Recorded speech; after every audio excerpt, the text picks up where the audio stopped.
Olá pessoal, tudo bem com vocês? Meu nome é Juliana Moreira, sou professora de Língua Portuguesa e Redação e no vídeo de hoje a gente vai conversar um pouquinho sobre os conteúdos que mais caem na prova de linguagens do Enem. Vocês estão acostumados aqui a me ver falando sobre redação, mas a gente tem que se lembrar que dentro da área da língua portuguesa, quando a gente está pensando no Enem, é muito importante que a gente garanta uma boa nota na redação e também na prova de linguagem. Então, se você tem interesse sobre esse assunto e tudo que diz respeito a esse universo, não se esqueça de se inscrever aqui no canal e clicar no sininho para receber as notificações.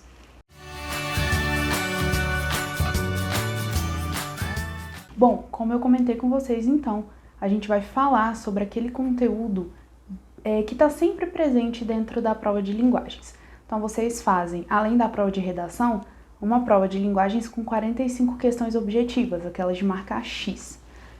Dentro dessas questões existe um padrão, existe um perfil que o Enem segue sobre conteúdos que ele gosta de cobrar. E a gente, quando observa esse padrão e filtra essas questões, a gente consegue observar aquilo que sempre se repete no exame. Isso é bastante importante para vocês, principalmente se a gente levar em consideração que a gente tem aí 80 dias, cerca de 80 dias para a data da prova, ou seja, um tempo curto para estudar.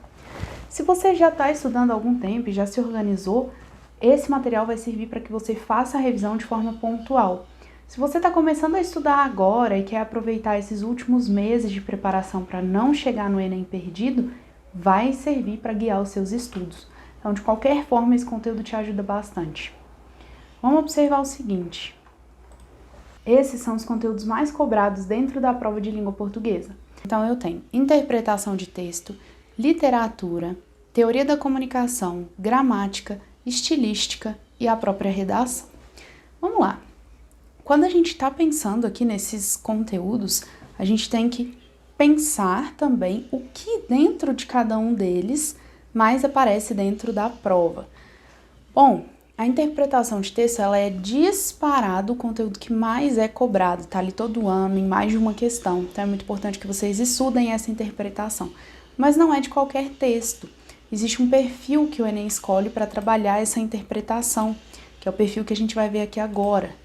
Então eu tenho, por exemplo, a interpretação recorrente de textos jornalísticos. Ju, o que são textos jornalísticos? São aqueles que você encontra no site de revistas como a Veja, como o portal G1 de notícias, todos os sites que você se utiliza para se informar, eles tendem a apresentar textos jornalísticos. Então, é esse perfil de texto que cai dentro da prova de interpretação. Além disso, a gente tem uma presença muito forte dos textos literários, sejam eles em prosa, como principalmente as crônicas, ou em verso, como a poesia. Ela está sempre ali para a gente trabalhar a interpretação. Os textos científicos aparecem muito também, então textos que vão informar a gente a respeito de um determinado assunto, com uma característica de que ele é escrito por alguém que está ali exclusivamente com a intenção de te passar uma informação a respeito de determinado objeto. Então, são textos que não contam com a opinião do autor, são um texto que se quer o menos tendencioso possível, tá? A gente tem um trabalho grande de interpretação também com as imagens, isso é importante vocês terem em mente. Nem só textos verbais são cobrados nessa prova de interpretação. Então, eu tenho imagens que são recorrentemente cobradas. Eu tenho a publicidade, que aí geralmente é uma mistura, entre a linguagem verbal e a não verbal, e que cai muito também. E por fim, eu tenho as charges e as tirinhas, que vocês sempre veem nessa prova, que marcam presença em todo o exame e que estão dentro da categoria de interpretação de texto. Bom, se vocês observarem aqui, a gente tem algumas especificidades dentro dessa interpretação que é bom vocês observarem quando forem estudar. Então, agora eu vou estudar a interpretação de texto, mas eu não vou estudar aqui a interpretação de qualquer texto. Vou estudar a interpretação de textos jornalísticos, ou de textos científicos, ou de imagens, de infográficos, que é algo que vocês costumam ter dificuldade. Por isso, esse momento de a gente prestar atenção no que está sendo cobrado com mais frequência. Bom, a gente passou pela interpretação de texto, que era o nosso primeiro momento, e o nosso segundo momento é o momento de literatura. Então, olha lá, o que mais cai dentro desse grande conteúdo chamado literatura? A literatura contemporânea, ela marca presença. Então, autores que estão escrevendo agora, que estão publicando agora, que são novos aí nesse caminho da escrita, eles aparecem muito nos textos do Enem. Geralmente, são autores que tiveram algum tipo de reconhecimento do seu trabalho literário. Então, foram premiados ou estão em alta, né? Estão tendo o nome comentado aí pela crítica literária devido à produção que estão fazendo no momento. É importante a gente estar atento, então, a quem são as pessoas que estão escrevendo literatura, qual o perfil de literatura dessas pessoas, qual o perfil de escrita, o que a gente pode pegar desse caminho para nos ajudar nesse estudo. Bom, o modernismo, e aí as 3 fases do modernismo caem com muita força dentro desse campo que é a literatura, por isso é muito, muito importante que vocês privilegiem o estudo disso que a didática chama de escola literária. A gente tem ainda uma cobrança de teoria literária, que é basicamente você tentar se localizar ali em meio às escolas literárias, a entender o que é a literatura, se ela tem uma função, se ela não tem. Essas discussões elas estão dentro dessa teoria literária que também está presente na prova de linguagens. Bem, a gente vai ter outras escolas que também são cobradas, mas menos do que o modernismo. A gente tem o realismo, o naturalismo, o parnasianismo e o romantismo. Se você for focar os seus estudos, foque em contemporânea e no modernismo primeira, segunda e terceira fase, tá? Se você tiver um pouco mais de tempo para se dedicar à literatura, aí sim você mergulha nessas outras escolas que vai fazer diferença para sua preparação. Lembrando que a gente estuda literatura pensando no Enem, tá, pessoal? Principalmente de 2 formas. Você estuda lendo literatura, é importante que vocês façam a leitura dos textos, não adianta estudar só a teoria sobre essa literatura. E em um segundo momento que vocês reconheçam as características de cada escola literária, que vocês entendam por que aqueles autores estão agrupados dentro de algo que se chama modernismo. O que eles têm em comum? Qual é a característica da produção deles? Isso é essencial para que vocês entendam parte dessa teoria literária que vai permear aí as escolas. Bom, o nosso terceiro elemento aqui muito cobrado dentro da nossa prova é a teoria da comunicação. Ju, eu não tenho ideia do que seja a teoria da comunicação.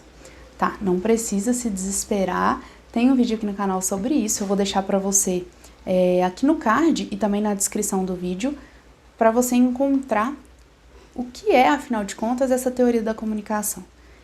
É aquela teoria que vai dizer que a comunicação ela vai exigir sempre um emissor e um receptor, então alguém que fala e alguém que recebe essa mensagem, uma mensagem que é o que está sendo transmitido, um código que é o aspecto linguístico de transmissão dessa mensagem, um canal que é o meio ou a forma de transmissão e um contexto. Quando a gente olha para todos esses aspectos, a gente está falando da teoria da comunicação. E como que isso é cobrado dentro do Enem? Tanto os elementos, como o emissor, receptor, mensagem, canal, código e contexto, quanto as funções que derivam de cada um desses elementos. Então, vocês vão perceber, ao estudar essa teoria, que quando eu tenho um texto que ele está focado no emissor da mensagem, ou seja, naquele que envia a mensagem, eu tenho uma função que a gente vai chamar a função emotiva. Ao passo que se eu tenho um texto que está focado no canal de comunicação, ou seja, na forma ou no meio em que eu vou produzir essa mensagem, que eu vou transmitir a mensagem, eu tenho uma função que eu vou chamar a função fática. Então, os elementos são cobrados e as funções que derivam de cada um desses elementos são cobradas. Lembrando que cada texto tem uma função predominante, mas isso não significa que ele trabalhe com uma função só. A gente pode ter mais de uma função de linguagem dentro de um mesmo texto, mas geralmente o que o Enem vai pedir para você identificar é qual função predomina. Por isso que é tão importante a gente estar seguro a respeito do estudo dessas funções. Bom, vamos voltar aqui para a nossa listinha. Então, vocês já viram o que é cobrado dentro de interpretação de texto, dentro da literatura, dentro da teoria da comunicação. Agora a gente vai para a parte de gramática. Bom, dentro dessa parte a gente tem principalmente 4 momentos. O momento do estudo da sintaxe, do vocabulário, da morfologia e dos verbos. Vamos separar isso aí para vocês entenderem o que dentro de cada uma dessas partes da gramática vale a pena você estudar e você revisar, pensando na prova do Enem. Então, dentro de sintaxe, é muito importante que vocês entendam o que são as orações coordenadas e as orações subordinadas, porque elas sempre aparecem. Quais são os termos da oração? Como assim os termos da oração? Você precisa entender, por exemplo, dentro de uma oração, quem é o sujeito, quem é o verbo, quem é o complemento, quem é o adjunto. Esses são os termos da oração que é preciso que você tenha claros na hora de estudar. E a pontuação. Então, principalmente se a gente for pensar em uma pontuação capaz de alterar o sentido da nossa frase, isso é recorrente, e regras de pontuação, tá? E aí a pontuação de uma forma mais dura, né? Que seria, por exemplo, essa frase, ela pode ter vírgula, ela precisa ter vírgula, tanto faz, como que a gente lê a vírgula dentro desse período. Então é importante que vocês tenham domínio da pontuação. Depois, na parte de vocabulário, aqui a gente já está falando de um conhecimento amplo das palavras que a gente tem na língua portuguesa. Esse vocabulário ele vai ser cobrado tanto de uma forma mais simples, como para que você pegue um contexto e a partir dele você diga qual é o significado de uma determinada palavra, quanto dentro da ideia de variação linguística. Então, mais de um termo para se referir a um mesmo objeto, as formas como as pessoas nomeiam determinadas coisas que são diferentes de um lugar para o outro ou de acordo com a idade dessas pessoas, características mesmo de uma variação da linguagem. Esse tema também já foi abordado aqui no canal, eu vou deixar também no card aqui para vocês e na descrição do vídeo para que vocês possam acessar sem problemas. Pessoal, aqui na morfologia a gente vai ter o estudo das classes de palavras. Então, sim, existe formação de palavras, isso é cobrado, mas quando a gente está pensando nesse conteúdo de morfologia, a gente tem que focar nessa ideia de classe de palavras. Como assim, Ju? Vocês precisam saber o que é um verbo, o que é um adjetivo, o que é um advérbio, o que é um substantivo, para que vocês não tenham problema de análise de exercícios dentro desse conteúdo. Por fim, pessoal, dentro dessa categoria de gramática, a gente tem os verbos. E os verbos, quando eles são cobrados, eles são principalmente em 3 questões. Aqui eu coloquei 2, mas são 3. O tempo verbal, o modo verbal e a conjugação. Então, quando você estudar conjugação, você precisa levar em consideração também o tempo e o modo para que seu estudo seja completo. Então, vamos pensar, dentro da gramática, o que eu vou estudar? O que eu vou focar para eu conseguir uma boa nota lá na minha prova de linguagens? Eu vou focar em orações coordenadas e subordinadas, em termos de uma oração, em pontuação, em vocabulário e variação linguística, em classe de palavra e em verbos, principalmente tempo, modo e conjugação. Tranquilo?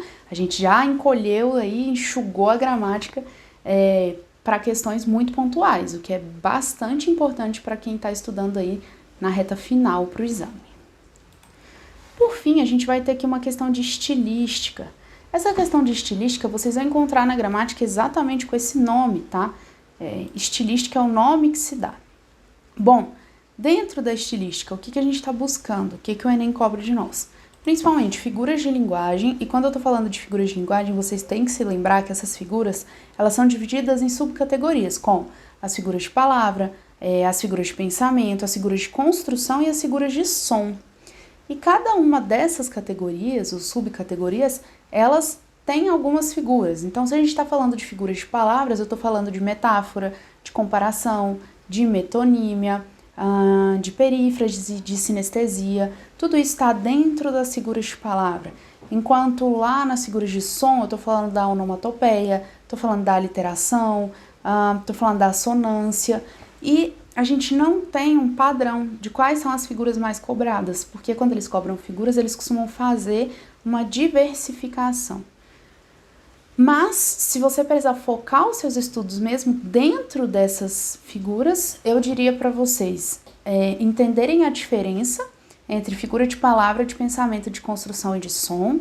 E diria para vocês focarem em algumas que são muito cobradas, como a metáfora, a ironia, a metonímia, a hipérbole e o paradoxo. Então a gente teria aí 5 figuras para vocês focarem dentro do grande campo de figuras que a gente tem, tá? É enorme, tem muitas figuras para vocês estudarem. Bem, vamos lá. Por fim, nós teremos aqui então na nossa lista a redação. Questões de redação dentro da prova de linguagem. Ju, mas isso é possível? É possível e acontece, tá? E quando a gente está falando de redação, tal qual como na própria prova de redação, a gente está falando aí de conteúdos que dizem respeito ao texto dissertativo argumentativo. Então, quais são as características desse texto, o que ele representa, quem são as pessoas que têm acesso à leitura desse texto, ou quem escreve esse texto, com qual objetivo ele é escrito, o que demanda um texto dissertativo argumentativo, sobre o que ele fala, o que ele quer com aquilo que ele está expondo. E todas essas características vocês conseguem aprender também com o vídeo aqui do canal, em que eu explico direitinho o que é o texto dissertativo argumentativo. Eu vou deixar também no card e também na descrição para vocês acessarem. Então, pessoal, só retomando. Ju, preciso estudar para a minha prova de linguagens, ou preciso revisar o conteúdo da minha prova de linguagens. Como que eu vou fazer isso? Olha lá, eu vou listar isso aqui. Primeira coisa que você vai fazer é pegar num caderno e escrever isso aqui, que são os principais conteúdos. Interpretação, literatura, teoria da comunicação, gramática, estilística e redação. Escreveu? Agora, dentro de cada um deles, você vai filtrar. Então, rapidamente, só para a gente revisar. Dentro da interpretação, texto jornalístico, texto literário, texto científico, imagem, publicidade, charge e tirinha. Depois, dentro da literatura, principalmente literatura contemporânea e o modernismo, primeira, segunda e terceira fase. Depois, realismo, naturalismo, parnasianismo e romantismo, também caem com frequência. Teoria da comunicação, lembrando, são os elementos da comunicação, emissor, receptor, mensagem, código, canal e contexto, e as funções de linguagem que derivam de cada um desses elementos. Então, a gente vai ter aí, por exemplo, a função emotiva, a função fática, a função referencial, a função metalinguística, a função poética e a função conativa. Bom, pessoal, depois, estudo da gramática. Ju, preciso revisar a gramática toda? Não, você vai revisar a parte de sintaxe, de vocabulário, de morfologia e de verbo. O que eu vou ver dentro de cada uma delas? Na sintaxe, oração coordenada subordinada, termo da oração e pontuação. Em vocabulário, variação linguística. Em morfologia, as classes de palavra, em verbo, tempo, modo e conjugação verbal. Então, aqui a gente já filtrou bastante o conteúdo. Estilística, eu vou estudar figuras de linguagem e vou estudar versificação. O que é a versificação, né? Que também aparece bastante junto com as figuras de linguagem quando a gente está falando de estilística. É todo aquele estudo que vai envolver noções de verso, qual é a unidade rítmica, noções de estrofe, a própria noção de ritmo, né, de repetição, de divisão dos tempos, sílaba poética, metrificação, tudo isso vai entrar aqui dentro dessas noções de versificação, tá? Então, é importante que vocês aprendam aí a fazer a escansão dos versos para entender qual é a quantidade de sílabas poéticas dentro de cada verso, qual é a quantidade de verso dentro de cada estrofe, o que isso representa, se isso é característica de alguma escola literária específica. É bem importante vocês também trabalharem esse aspecto, que vai unir estilística e literatura, tá bom? Então, anotem para guiar os estudos de vocês, como eu disse aqui já, tanto para quem está começando a estudar agora, quanto para quem vai revisar, para revisar de forma bem pontual e bem seguro com aquilo que vai encontrar na prova, e pensando que esse filtro, né, isso que eu apresento aqui para vocês, é uma avaliação ou uma análise daquilo que foi cobrado nos últimos anos da prova do Enem, como uma tendência. Ah, Ju, você promete, você garante que é isso que vai cair? Não, de forma alguma, mas eu posso te dizer que a tendência é essa. E quando a gente tem pouco tempo, a gente tem que partir não só para um estudo, mas para um estudo que seja estratégico. E no caso de um estudo estratégico, ele precisa levar em consideração a recorrência. O que é a recorrência? É o número de vezes em que determinado assunto aparece dentro da sua prova. Então, eu trouxe para vocês aqui as questões mais recorrentes, mais importantes dentro da prova de linguagem. Espero que isso sirva para ajudar vocês a se organizarem melhor. Se vocês tiverem dúvidas sobre algo que eu tratei aqui, é só deixar para mim aqui nos comentários que eu sempre respondo a vocês, ou me procurarem lá no Instagram, @julianamoreira2020, eu também, por lá o nosso contato é mais rápido, mais fácil. Quem ainda não se cadastrou no meu site, esse é um ótimo momento, o site é julianamoreiraenem.com.br, você se cadastra só com seu e-mail e eu te envio toda terça-feira uma proposta de redação e um link para você me enviar o seu texto. Dentre os textos que eu recebo, eu seleciono alguns e faço a correção em lives no YouTube, no meu canal, aqui, às quartas-feiras, às 8 da noite. Então, toda quarta, 8 da noite, eu tô aqui discutindo o tema, tirando dúvida e fazendo correção. Te convido a participar comigo também. Bom, se você tem ainda sugestão de conteúdo pro canal, é só deixar aqui nos comentários. E não se esqueça de anotar tudo que tá nesse vídeo e fazer uma espécie de checklist para todos os conteúdos que você já viu, você já revisou e você está seguro. Lembrando, pessoal, que as formas de estudo para a prova de linguagens, elas são parecidas com as formas de estudo para outras áreas, como a matemática. Então, você precisa entender muito bem a teoria e você precisa aplicar essa teoria em exercício. Então, a gente não pode ficar só lendo o texto literário sem trabalhar a interpretação ou sem tentar entender onde ele se localiza nas escolas literárias. A gente não pode ler a parte de gramática que diz respeito a orações subordinadas e coordenadas e não fazer exercício sobre isso. Então, anotem, estudem a teoria, façam exercícios e voltem com as dúvidas, tá bom? Um abraço e até o nosso próximo vídeo.